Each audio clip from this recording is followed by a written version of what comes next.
Welcome back to Donington Park and the PowerMax Mini Challenge. The Coopers had their first outing onto the tarmac yesterday. So here's how the Mini Cooper drivers finished yesterday. Nathan Harrison led them home, followed by Max Bladen, Martin Poole and Mark Wayfield. Henry Neal completed the top 5 ahead of Ricky Page. Well, here is race winner Nathan Harrison. So that was nice to get a few more extra points ahead of Ricky. Yeah, for sure it was. The race went really well yesterday. The plan was to try and get into the lead straight away and pull away, and it's just a matter of keeping it consistent, and we managed to bring it home in P1. Max, you had a bit of a difficult weekend at Alton Park, but fastest lap at Donington. Yeah, it was a pretty amazing race yesterday, and obviously the Accelerate put a great car together, and it all came through in fastest lap in a second position. Couldn't have asked much more, especially after disappointing Alton. Martin, congratulations on yesterday's third. Can you tell us a little bit about it? Well, wasn't a brilliant start to the race, but just after that, just got my head down. Not much action really, like loads of overtaking, but just benefiting off consistency and just pulling out third in the end. Happy with that. With a new car after last race at Alton, so really good for the start of the weekend. A good solid race for the Coopers yesterday. Nathan Harrison will be looking to get more points now as they head out for their second race of the weekend. Well, Nathan Harrison's going to have to roll his sleeves up if he's going to win this one, because he starts from 5th on the grid. Pole position goes to Henry Neal, who shares the front row with Mark Wakefield. Martin Poole and Max Bladen side by side on the second row of the grid, and Nathan Harrison's got multiple winner Ricky Page for company on the third row. We are ready for the start, and away they go, and it's not such a good start by Henry Neal. Mark Wakefield immediately by into the lead. Field fanning out behind them, but I can already see Nathan Harrison from 5th on the grid has slotted his Mini Cooper up into 3rd position, so an excellent getaway for Harrison. He takes 3rd place, and Page is edged slightly wide as they come out of Redgate, so Page having to hold back in 5th place for the time being, but it's Mark Wakefield who leads the field as they plunge through the Craner curves and head down towards the old hairpin. Henry Neal is covering off the inside line against Nathan Harrison. Harrison there in 3rd place at the moment, and the rest of the field now climbing up towards McLean's. They're very uphill and down dale around this Donington Park Grand Prix circuit. There is Mark Wakefield, and I can already see Nathan Harrison is sitting in his slipstream. He's trying to get a run on Henry Neal, while Neal takes a run on the outside of McLean's. I think it's Nathan Harrison who's going to take advantage here.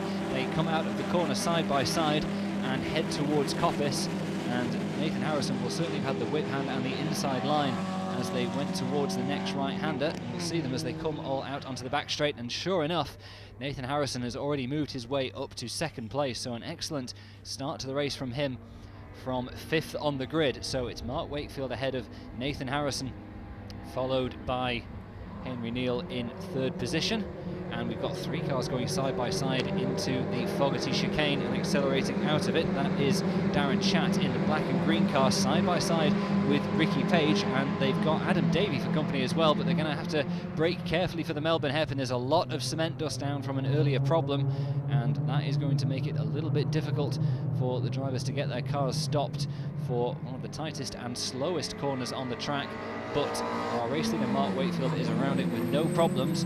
He continues to lead from Nathan Harrison, but Henry Neal is coming under pressure from Max Bladen in that very distinctive light blue and bright orange Mini Cooper that will be filling his mirrors and dazzling him as they head down towards Redgate.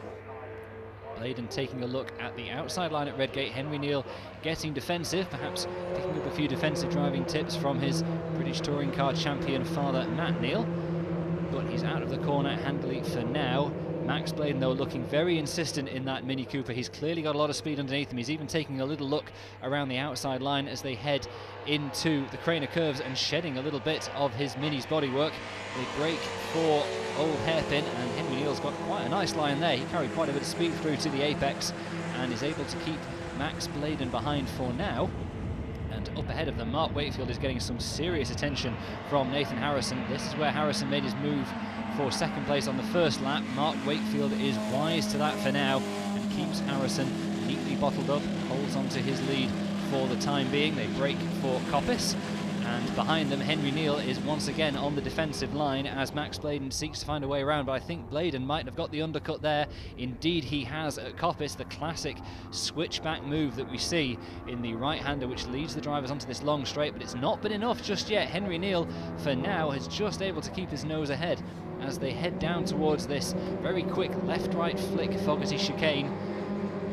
Our race leaders are already through and pressing on to the Adelaide hairpin. You can see the drivers favouring to go a few metres to the right of the standard racing line, and even so kicking up an enormous amount of that cement dust. That's going to clean up, I would expect, as the course of this race continues, and I think we'll see more and more drivers edging towards the true racing line down at the Adelaide hairpin in pursuit of a move to get ahead of a rival.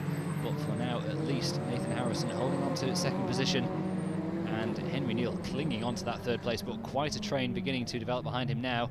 And Rebecca Ryder having some kind of problem down at the Adelaide hairpin, possibly not getting the best out of that car right now, but has dropped some way back from the main pack. But here is Henry Neal, and that queue of Mini Coopers now filling his mirrors as they round the old hairpin, and he's put a couple of wheels onto the dirt, and he is going to be immediately punished for that by Max Bladen, who's straight past him and up into third place. And Nathan Harrison taking a little look again at Mark Wakefield, not able to make it stick there, but we have a new driver in third position. Max Bladen has taken over third from Henry Neal. Was Neal able to keep the others by? No. Ricky Page also down to the inside, and Max Bladen very wide in Coppice, and that's allowed Ricky Page to really take advantage there. He's moved up 2 places. Henry Neal is also well placed to potentially get past Max Bladen here. There's an excellent battle going on. There's a very close battle between our 2 leaders, Mark Wakefield and Nathan Harrison, but then behind them we've got 7 or 8 cars practically tripping over each other as they came out of Coppice and went down towards the chicane. But we keep an eye on this very, very tight battle for the lead. Not so much a defensive line being taken by Mark Wakefield as a hairpin, but the new line that keeps them away from all the cement dust. Ricky Page solidly up into third position, and Henry Neal has lost his grip on 4th place, but it's not to Max Bladen. Bladen is still behind Neal at the moment. One of their other rivals has inserted themselves into that position, and Mark Wakefield still continues to soak up enormous pressure from Nathan Harrison, who will now see Ricky Page has appeared behind him in third place, and that is a rival he will definitely have a lot of regard for. Ricky Page has been pretty competitive so far this year, and that will only spur Harrison on to try to finish off that move. Darren Chatt holding on to 4th, and you could throw a blanket over the occupants of 6th, 7th, 8th positions and the rest. They are super close as they come out of Redgate, trying to take advantage of Henry Neal, and we've got contact between Adam Davey and Simon Walton, and that definitely resulted in Davey heading off the track.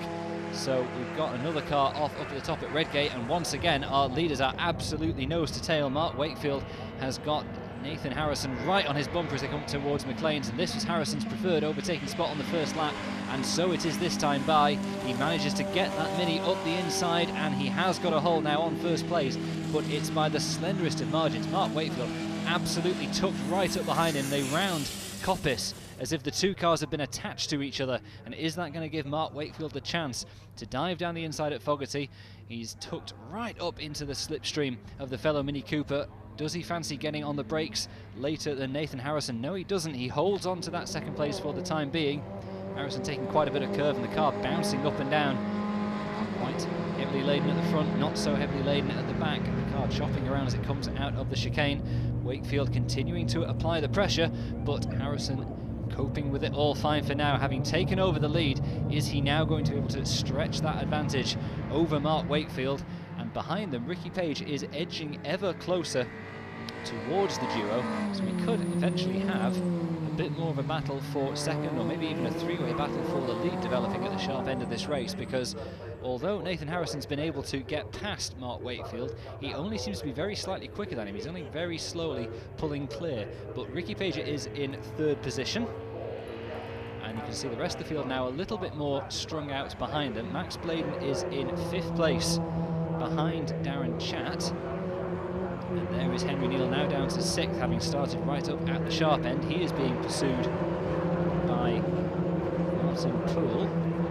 And behind him is Simon Walton, who we saw have that contact on the previous lap. So Simon Walton was able to keep his car on the track while Adam Davey headed off. Power Max Mini action continues after the break.